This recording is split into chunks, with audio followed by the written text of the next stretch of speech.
So, are you coming back? I'll be right in the room if you need anything. Okay. And then, I got to bring up the chat for you. Okay. Oh. Or you can look at it on your phone. That might be easier if you can do that.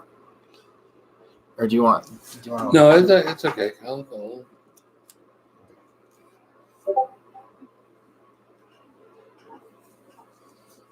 Let's see if anyone comes. Okay. Yeah, I'll be right in. see if anyone comes. How will I know? You'll be able to see on your phone. That'll be your control. Oh, that's me. Live. There you go. You got people in there. Oh man, 2 people. Yeah, you're on. Yahoo! Yeah, well, the stream died. I wonder who's here with me. Me and who else? Me and one person. Casey Auckland, what's happening, man? I'm so glad you're here. I was just talking about you a little while ago.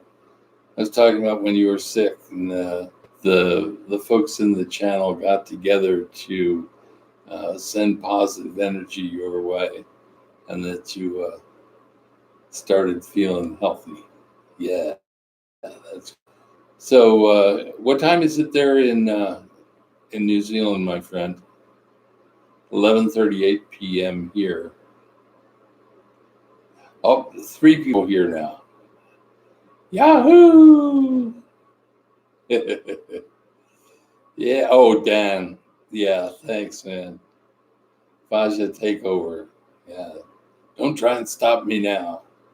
I was on a roll. I told Dan the reason that the internet failed in that last stream is because I was getting on a roll talking about the resonance that we can harmonize our internal resonance with the cosmos, with the resonant frequency of the cosmos. And when we do that, we transcend the momentary discomforts of our frustrations and our ambitions and our health issues. We can transcend all of them in our cosmic dimensional aspect of our harmonies, of our auras. Yeah. Dan says, my pops is taking over on this one. Oh, Spanglish. How are you? Oh, man. Tell me about yourself, Spanglish. Where are you at? What part of the world are you from? Okay.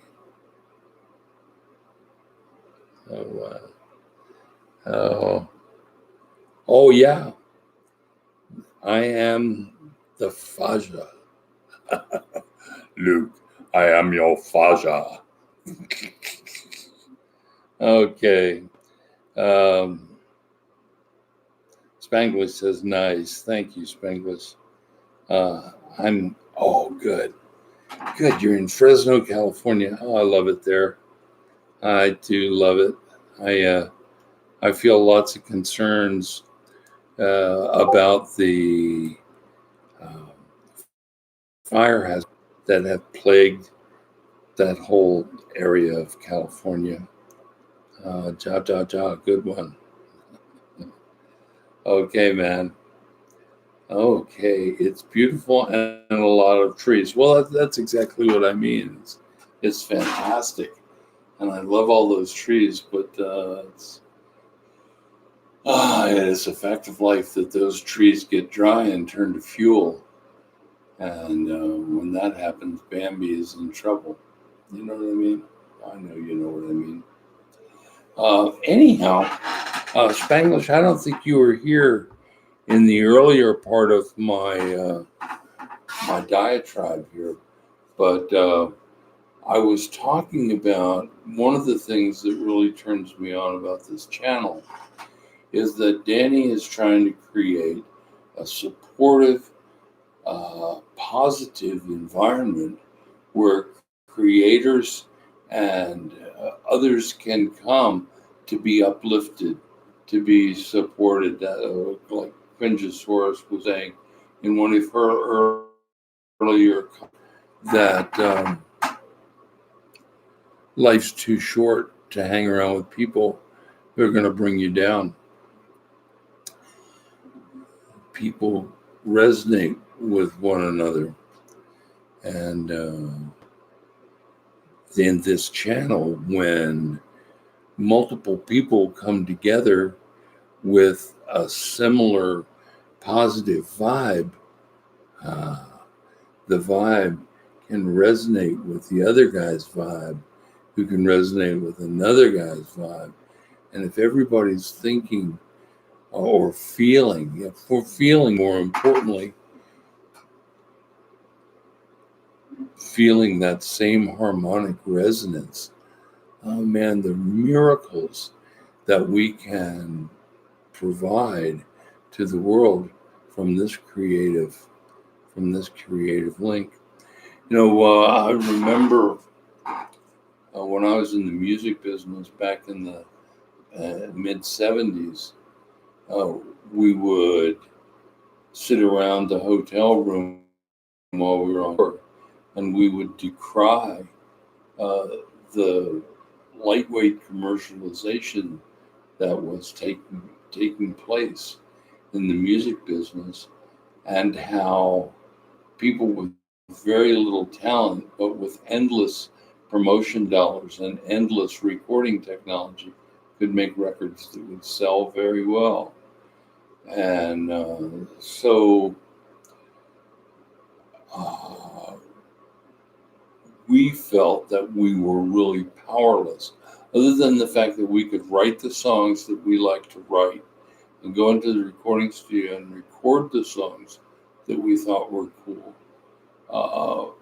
We were totally out of control. We were at the mercy of the guys with the big money, like the producer that came to us and said, "If you sign with me, I'll guarantee you a 1 million selling record." And he was basically talking about a scheme of laundering drug money through the recording industry to create a record selling at the wholesale level, selling like hotcakes, tens of thousands of records being purchased from the record wholesalers, who then report to the music trades, "Oh, you got to hear this band, all of the above. They're selling millions of dollars worth of records." And anyhow, I said, well, that could be interesting. The money would be nice from selling 1 million records. And they said, "Oh, and by the way, here's the song that we want you to record." And I said, "Well, wait a minute. We write our own songs. We're like the Beatles. We've got integrity, don't you know?" They said, "No, here's the song we want you to record. We are the people your parents warned you about. Oh, yeah. We are the people your parents." Hated it. Oh, I just hated it so much. Well, I quit the music business after that. I just couldn't take it. Well, here we are, all of these decades later. It's 2020, not 1970. Oh my God, that's 50 years. Holy mackerel. Okay, so 50 years later, bandwidth is everywhere. Everybody's got access to well, not everybody, but people who really want it can get access to the internet. Not only as passive consumers, as we always were in the 50s and 60s and 70s and 80s. What was a big hit TV show in the 70s? Bewitched. Okay, that was entertaining. All right. Bonanza. Dun, dun, dun, dun, dun, dun. Passive consumers. We were just sitting there. Oh yeah, I guess we're going to see the USA in our Chevrolet. It's a different thing today. I sit here in the studio with Danny, and I'm listening to people submit their rap beats, and they're coming from Switzerland and Sweden and New Zealand and Australia and Germany, and Great Britain, and you know, not every state in the union, but quite a few states in the union. And I'm thinking, these young people have the opportunity here to form a positivity army. You guys all can become ambassadors to the world. And what are you delivering? You're delivering to the world these life skills that allow people to live in the present moment and actually enjoy their lives, not just to exist and not just to react and not just to deal with shit. No, we have an opportunity to support each other, to love one another, and to say, okay, Quintosaurus, you're my sister. I'm going to do everything in my power to make certain that you are experiencing affection. I want to do everything in my power to assure that you are on a path to joy, which is not to say that you're going to be joyous all the time, because life has its, its ups and downs, and its darks and its likes and its ups and so forth. But for the most part, when you're on this highway, you're on the highway to joy. And that is how we define our success, not by the dollars in our bank account. Well, not necessarily. It's good to have money. Don't misunderstand. I'm not saying that money is evil, but I do know that money can be consuming, and I also know that there are people who are seduced daily by the 4 Ps. Yeah. There's this scholar here in town. Nobody really knows about him, but his name is Hugh Nibley. And Hugh, in his book called Approaching Zion, he said that people become seduced by the 4 Ps. And the first is that they want possessions and prominence and position and positioned in society. Oh, I have a PhD. I'm right at the top of my wave. Arrogant. And then pride. They want to have pride. And then the top of they want power. Okay. This is an opportunity to experience a different modality where we just try to quiet down our natural appetites for the 4 Ps. And in doing so, we get to focus our time and attention in this present moment. And we're not worried about the past. We're not frightened of the future. We're not upset about stuff that we can't do anything about. But we have this present moment. This present moment. I have this instant to decide what's the best thing I can do with my time right now in order to try to get this message out.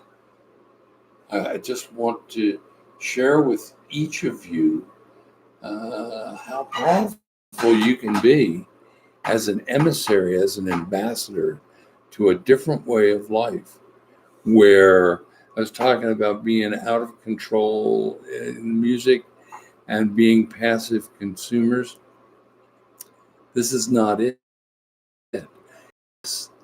Everybody streams up the tunes that they're making, sharing their creativity. Avi, for example, makes some hysterical memes. He puts his memes up to the Discord, and it just, rising tide lifts all ships. Let me go back and see if I'm uh, uh, Granny Gamer. Hey, Granny Gamer, how are you? I am the Fajah. I am Danny Wilson's father. My name is Andrew Wilson, and I'm so happy to see you here. I've seen your name on the stream before, but I've never had a chance to interact with you. Where are you? What part of the world are you from, Granny? And what's your favorite game? What do you like to do? Spanglish 24/7. Music life is hard, and boy, you're not kidding me. You're not kidding me. When I came back from Vietnam, the only job that I could hold was playing bass in a rock and roll band. Those guys were more irresponsible than I was. We fit right in together. But it was a hard, hard life. I mean, we were putting all of our equipment in a van and driving hours and hours and hours. My friends had a joke that the definition of musician is a musician who puts $5,000 worth of equipment into a $500 car and drives 500 miles to go to a gig where you earn $5. Yeah, no kidding. It is a hard way to make a living, hard way. But the cool thing about music is that if you can divorce it from the need to make money with it, then magic happens. Granny Gamer Australia. Oh, I'm so happy that you're here tonight. I've been praying for my friends in Australia, praying for the country. Um, is there any further development in the destruction that's been happening? Guys, had any rain? Spanglish 24/7 says, "Only one life. Let's enjoy it well." That's right. Oh, only one life. Let's enjoy it. Well said, friend. Well, Spanglish, I am happy to consider you to be my friend. Thank you. Uh, Spanglish says, "Remember what goes up must come down." Lots of blessings. Ain't that the truth? Spanglish says, "I get your message." Okay. Well, now that I've delivered my message, would you guys like to hear another chapter in the adventures of Bear and Tara the Terrier?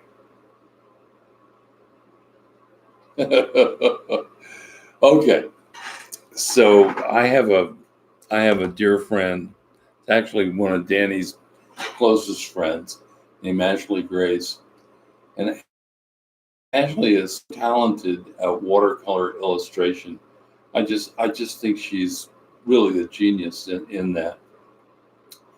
And so I got this brilliant idea that I might be able to generate a few dollars of extra income so we can invest it in computer gear.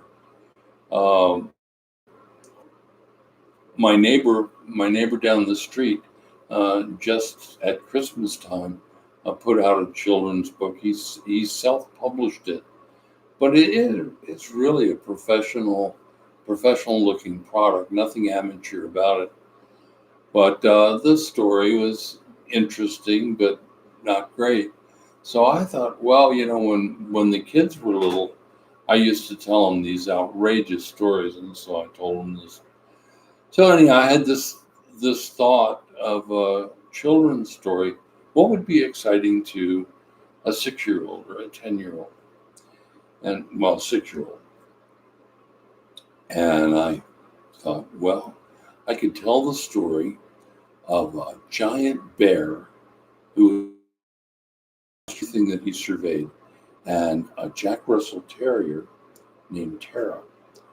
And so the big bear has the Ojibwa name of Mukwa Mukwa, and that means bear bear. And Bear Bear's real name is Bayard, Bayerd. And he's called Bayard because that was his dad's name. And Mukwa Mukwa was born on his father's birthday. And so he inherited this name, Bayard, and he was stuck with it. But people found it so difficult to say Bayard Bear that they ended up just calling him Bear Bear. So that was his name, Bear Bear. He was the master of all he surveyed. He could eat whatever he wanted and poop wherever he wanted. You heard the expression, does a wild bear poop in the forest? Well, let me tell you, a big bear like that poops wherever he wants. And nobody says anything. So I was telling you about this bear who was born and raised in Algonquin territory up in the northeast, or in the north central northwest area. And he come in contact with a transdimensional being who could, because they were transdimensional, they could pass through any dimension they wanted whenever they wanted. As a consequence, they could be any place in time that they wanted to be. They were eternal in that nature, and they could exist any place in space that they wanted to be because they were, transdimensional. They could go wherever they wanted. Well, so, and because they were transdimensional, they could take any shape that they wanted to take. And so this transdimensional spirit comes ripping through the cosmos and visits the earth and goes, wow, this is the best planet ever. It's so beautiful, and the weather is so wonderful, and the people are so nice. And so this transdimensional being decided that she wanted to spend most of her time on this planet. And so they called her Tara. And she decided that the very best form that she could possibly take to live in this planet was that of a Jack Russell Terrier. And so Tara was the transdimensional companion of Bear Bear, and she lived in the shape of a Jack Russell Terrier because that was the most perfect shape for living on the earth. So anyhow, in the last chapter of The Adventures of Bear Bear and Tara the Terrier, Tara was trying to keep Bear Bear from falling off a cliff. And in the process, she pissed off the bear by biting him in the ankle and trying to pull him away from the edge. Well, he didn't see the edge. It was darkening and he was concentrating on eating. And so she bit him and he swatted her. And guess where the dog went? Right over the edge of the cliff. And Bear looks down and he goes, oh my God, what have I done? This pan-dimensional being, I've killed her. And so he jumps off the edge of the cliff and down, down, down, down, down, down. Down he goes. And after a bit, he hits water. And he's swimming in a river and floating downstream. And he thought, am I dead? Where am I? He's floating downstream.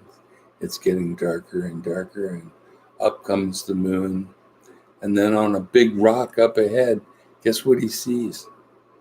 Yeah, Jack Russell Terrier standing on the rock going, "Where have you been?" And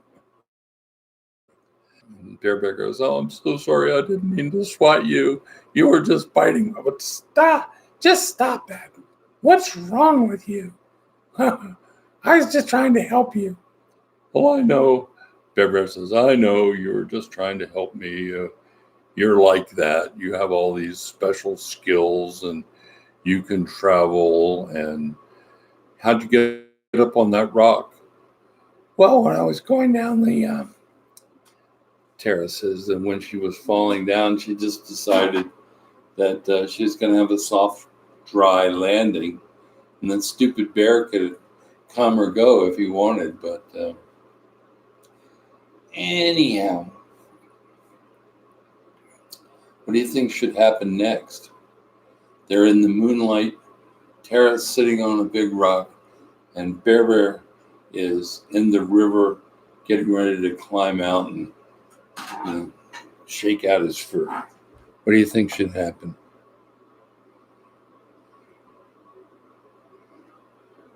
Okay, Casey Auckland says, buy D9 Red Bull. And then he links to PayPal. You're a good friend, Casey. We're going to get there, man. We're going to get some more. We are going to get some more infrastructure so that we can stream without worrying about the computer freezing or it taking forever and a day to process one of the tunes. So, okay.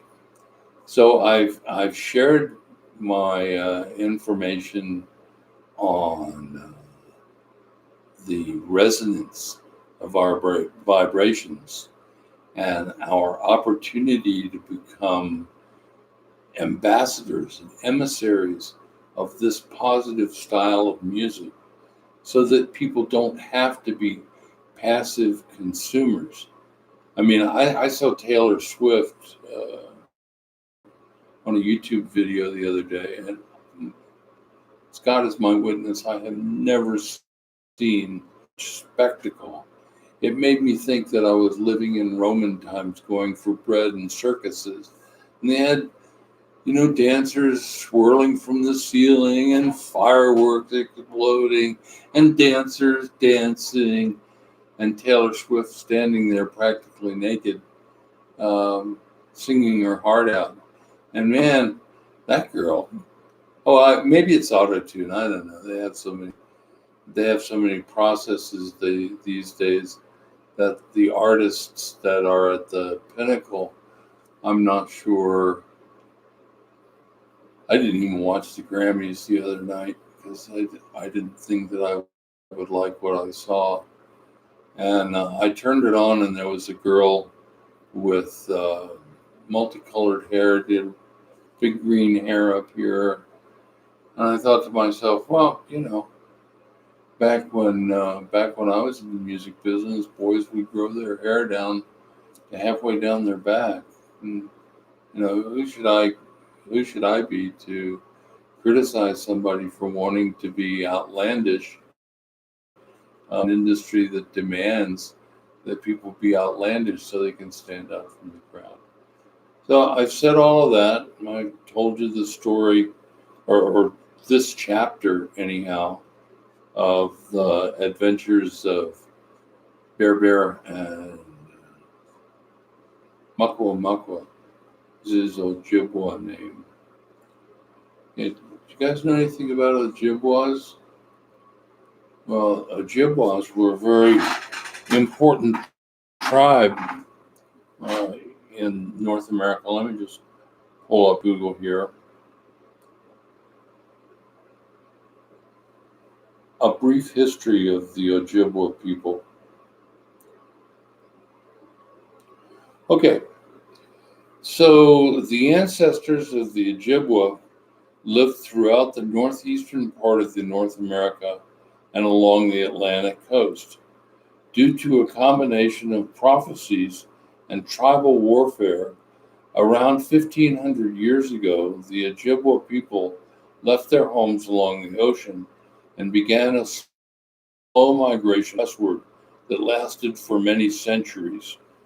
Well, I had the extreme good fortune of being adopted into the Ojibwa tribe when I was an inpatient for post traumatic stress disorder, aggression, and depression. And the shaman who invested me shared with me that the Ojibwa people had lived from the East Coast all the way to the barrier of the Rocky Mountains, but that the real center of their culture was not on the East Coast, but in the West, where all of the most dynamic people went to live. Like back in the 1840s, it was only the most aggressive, ambitious people that left their homes and families in the East or in the Midwest, Mid East, and trekked to California. Well, the same way with the US. And when the Iroquois kicked their ass up in New York, they said, "Why do we have to put up with this? There's all this land out here." And so off they went. And that was around the time of the Ice Age. So many centuries. Let's see what else we find here. Okay, Minnesota Historical Society. Historic Fort Snelling. Learn. Okay, the Ojibwa people. Let me show you. You see there? Can that focus there? There. They were making those. Now, see, those that kind of canoe is really largely associated with another New York tribe, the Mohawks. The Mohawks made those birch bark canoes. Okay, so I'll read this. The ancestors of the Ojibwa lived throughout the northeastern part of North America and Atlantic coast.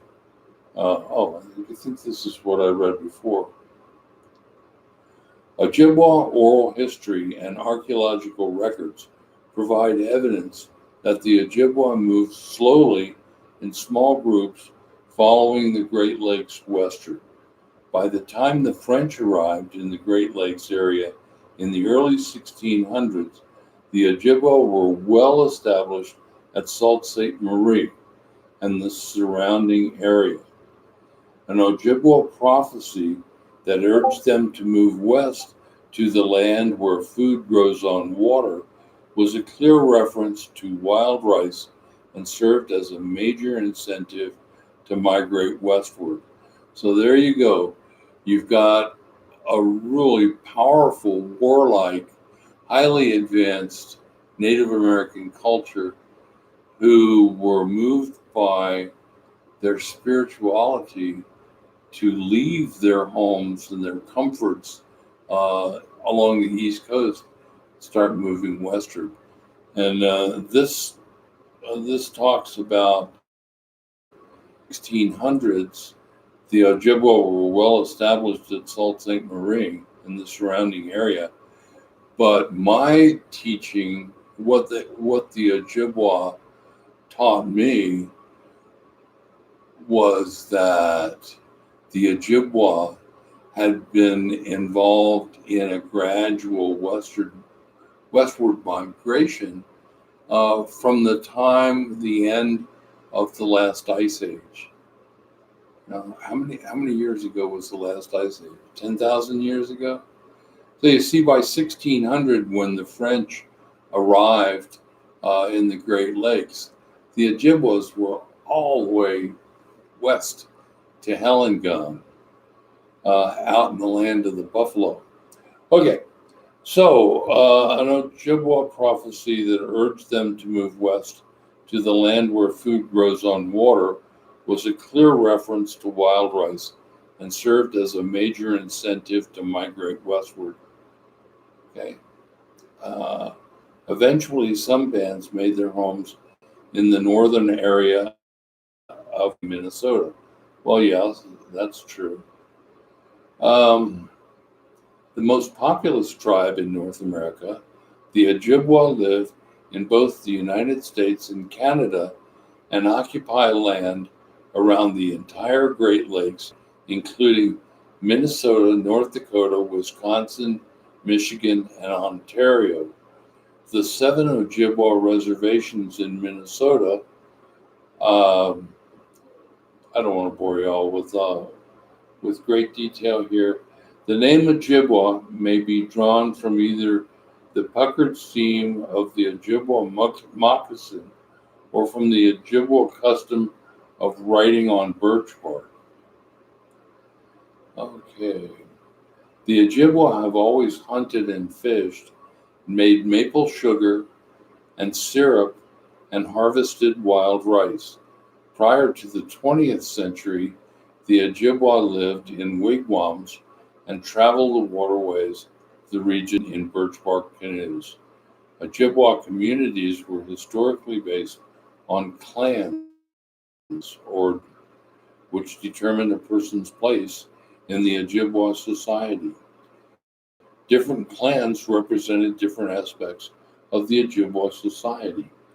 For example, political leaders came from the Loon or Crane clans, while warriors were traditionally from the Bear. Dun dun dun, dun dun dun. The warriors came from the Bear clan, among others. Ojibwa theology centers on a belief. Oh, this is so cool. Ties us all together here in the stream. Um, Ojibwa theology centers on a belief in a single creating force, but also incorporates a wide pantheon of spirits that play specific roles in the universe. Among the Ojibwa, honor and prestige came with generosity. Ojibwa culture and society were structured around reciprocity, with gift giving playing an important social role. Well, they still have that in the Pacific Northwest. The people in the Pacific Northwest have these ceremonies, they call them potlatch. And the whole purpose is to give everything you can to other people. And they, in turn around and give everything they can to you. Okay, so gift giving plays an important social role.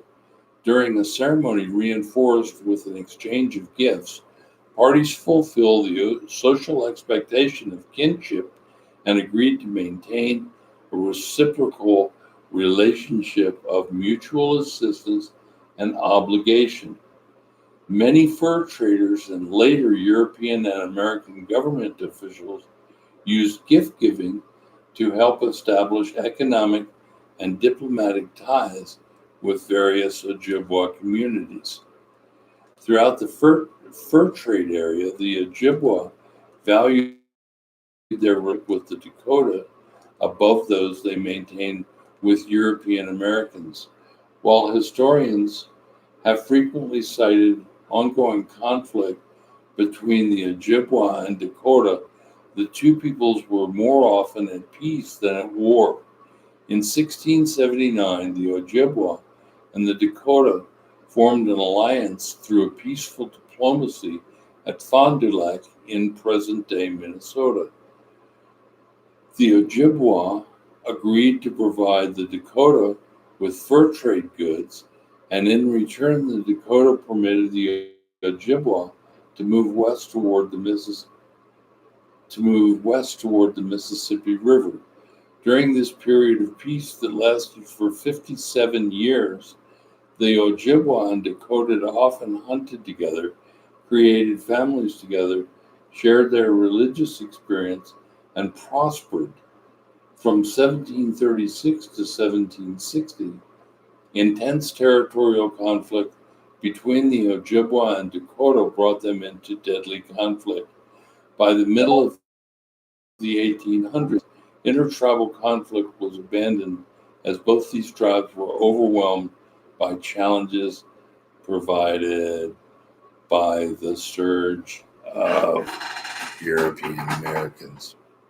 Okay, well, my friends, I could go on reading. This is a long article about the Ojibwas, and this is from Historic Fort Snelling, the Minnesota Historical Society. So thank you, Minnesota Historical Society, for sharing this information with us. So, as you can see, the Ojibwas were complicated. What's the word I'm looking for? They had a well-integrated, well-organized society that they organized around spiritual principles. The spiritual principles that motivated this tribe should be moving toward the West, which is what they did in a process that lasted not hundreds, but thousands of years. The Ojibwa are very, very ancient people, very ancient people. And yes, they were the masters of this entire territory. Now, it's my understanding that that territory went from the Great Lakes all the way to the Rocky Mountains. That's a humongous territory. Bigger than the Roman Empire, I think. I'm just making that up. So they had this well-integrated society based on reciprocity. And not only were they able to build their own society based on reciprocity, but they were able to take this internal guidance system that they had and use it to make peace with their greatest traditional enemy, and to intermarry with them, and to have treaty with them, and go hunting with them, and have religious ceremonies with them. I wonder how many mushrooms they ate. They had peace with their biggest enemy for a long time. And how did they do it? They practiced reciprocity. They practiced building a society not based on me. Let's see what I can get. Let's see how rich I can be. No, they built this society based on the spirit of cooperation. Dun, dun, dun. And here we are with the D9 fan growing on YouTube. Who would have thought that it was possible? And yet here we are with the technology at our fingertips that allow us to create the most amazing music. I heard a tune earlier tonight that a 19-year-old cooked up, and it sounded like he did it in $1 million recording studio. And well, I'll brag a little bit. In 1974, I wrote a song called "The War Is Over" that we recorded in Washington at a studio called Track Studios. And we took that master tape to Paramount Records in New York. And Paramount says, yeah, we like it, but your production values suck. So we want to give you an opportunity to go and re-record it at Electric Ladyland Studios. And that was,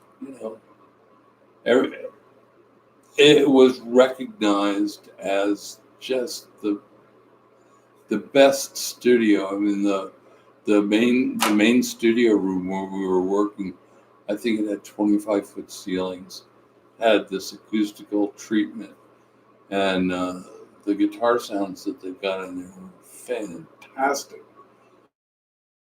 But all the overall mix that those studio musicians did not capture the heart in our original recording from track, and so we released the track that we recorded at Track Studios.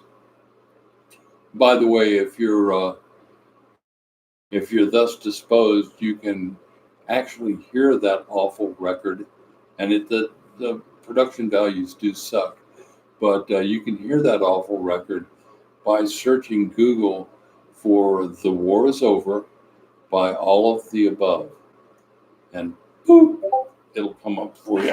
Let's see what else we got here.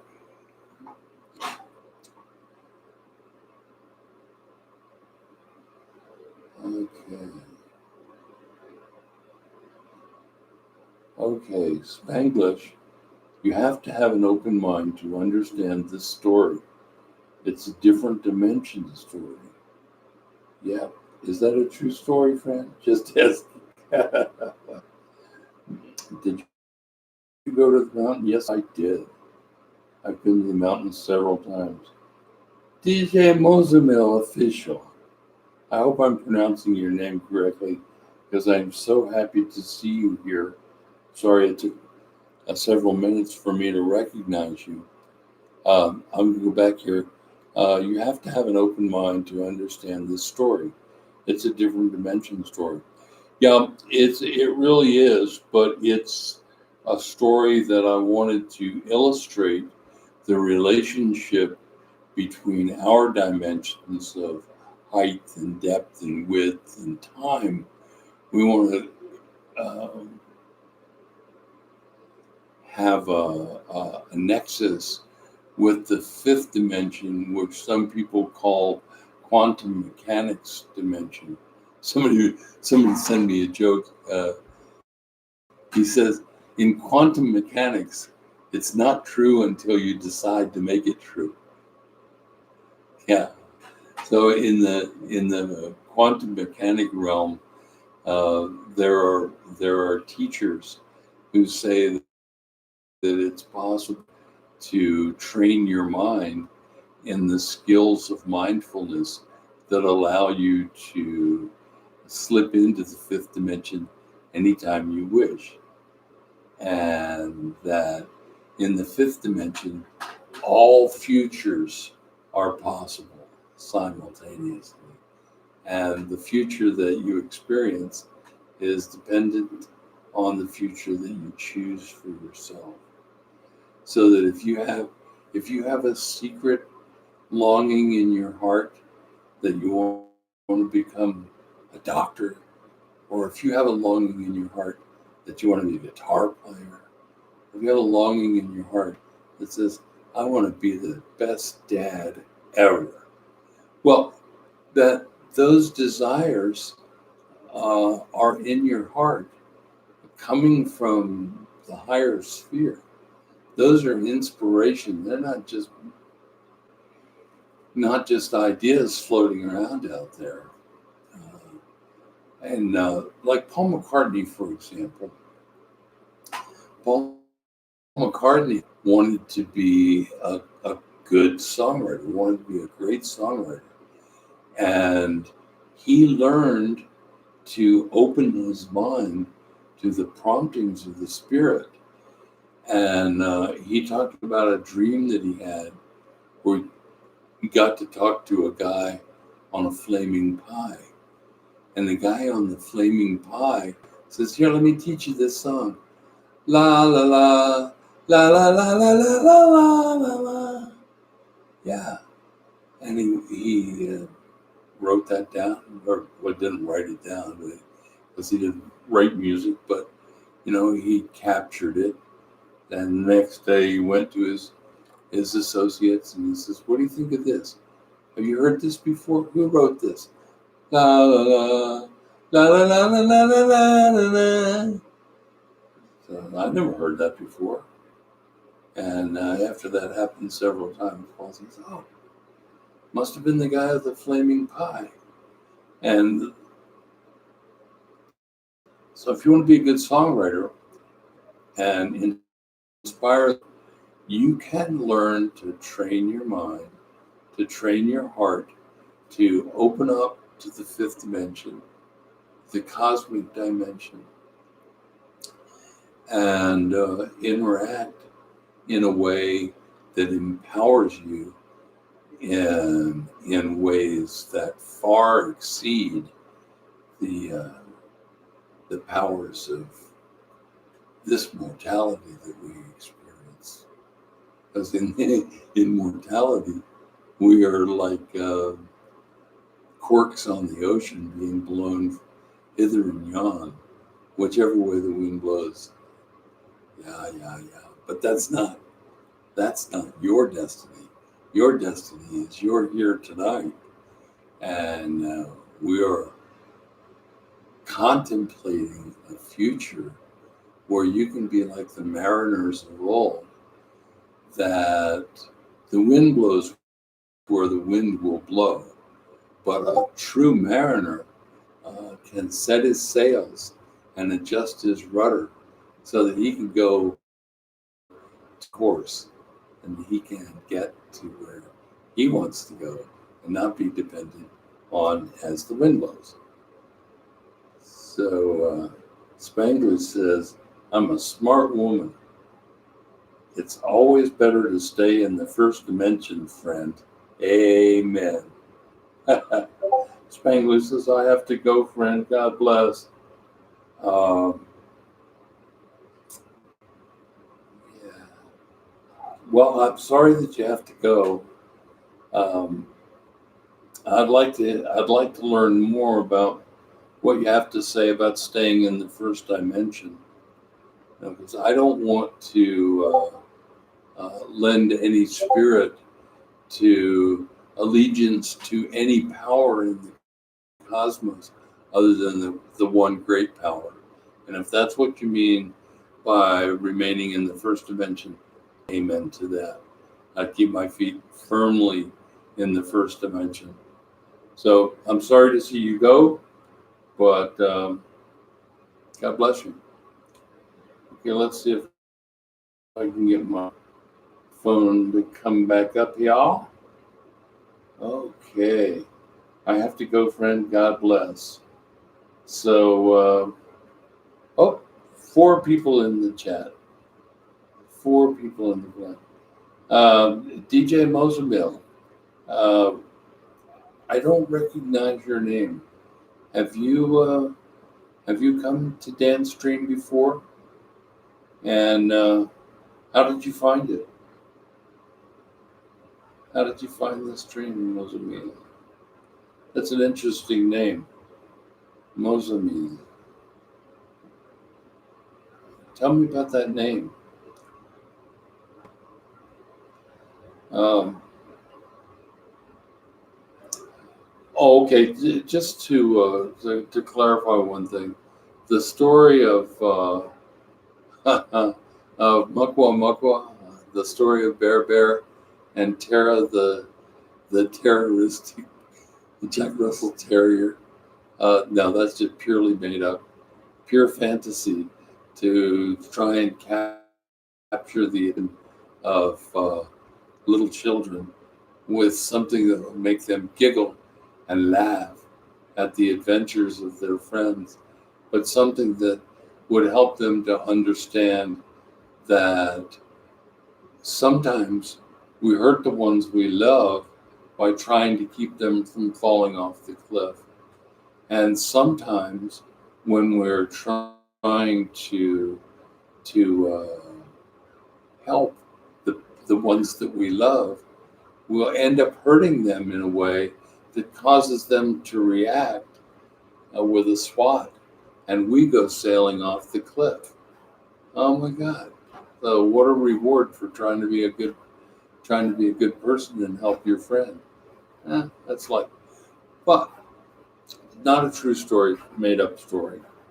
And I want to keep dedicated to the supreme architect of the universe, the supreme architect of the universe that created all of this stuff in quote reality. Uh, but as I shared with you before, what we see as reality is largely a product of our senses. You know, what we feel, what we touch, what we smell, what we taste. You know, all of our senses, what we hear, all of our senses define for us uh, what Spanglish says is the first dimension. It's always better to stay in the first dimension. Yeah, absolutely, especially if you're trying to escape from the first dimension by being irresponsible, by not facing up to the consequences of our own thoughts and our own behaviors and our own choices. If we are trying to avoid the, well, like for example, I'll give you an example. Uh,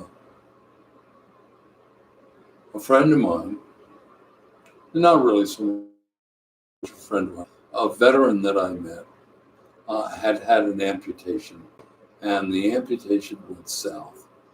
And he was in a lot of pain, and he was not getting the pain relief that he needed from the Veterans Administration. And so had a neighbor who said, "Oh, you need some pain relief? Try this." Shot him up with a nice big hit of heroin, and my buddy was off to the races. And not only did he end up with a heroin addiction, but he also ended up with a methicillin resistant infection. Uh,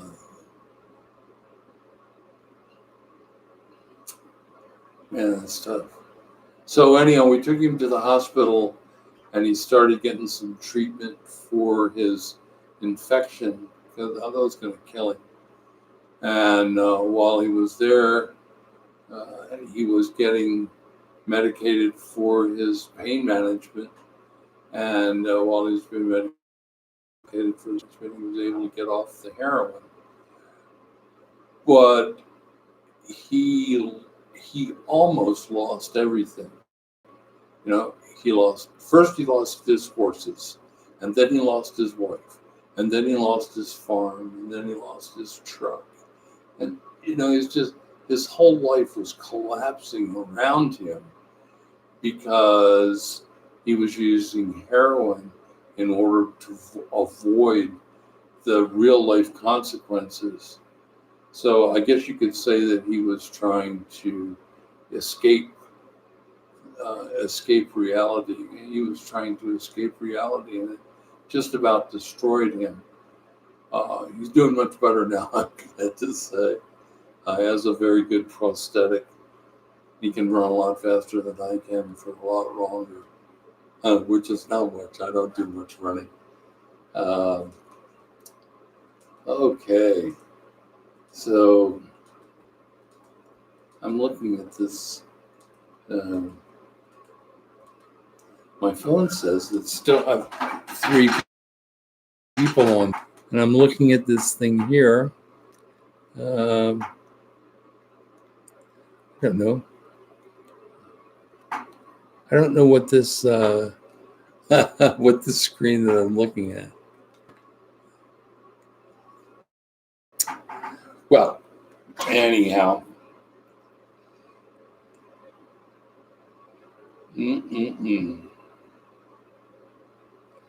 Spanglish 24/7. I'm going to have to go to your page, learn a little bit more about you. Sardalus cringosaurus. Yeah. 12:30. How long have I been on here? So I'll go back and see what I see here. 11:30. Holy mackerel! I've been here for almost an hour. Can you believe it? Talking constantly for an hour. Holy moly! Thank you for being here. Thank you, everybody that's here, for being here. Thank you, Dan. Thank you, KZ Auckland. Yeah. Thanks for staying so long, Spanglish. I look forward to talking with you again.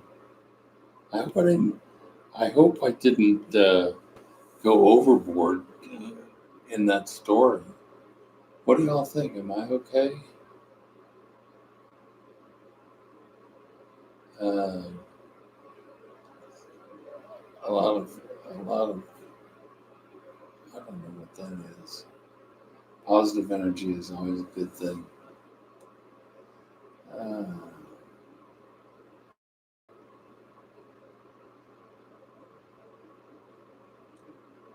Granny Gamer. Are you still there, Granny? Yeah, Australia.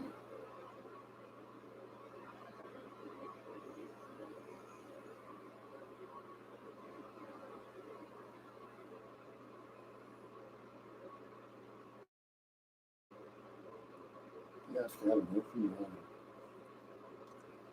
Yay, yay, yay.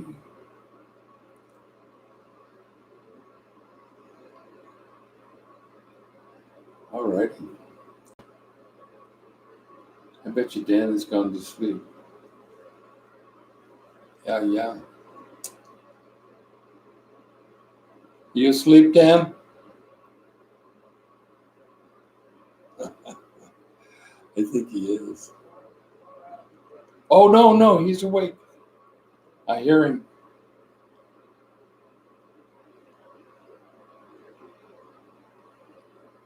I heard you say something, but I didn't hear what it was. Okay. I've been here for an hour. I don't want to put you back in the hot seat. No, I'm done. I was gonna end it. Okay. God bless everybody. Thanks See you guys. Good night. Thanks for your participation. Have a good night. See you guys.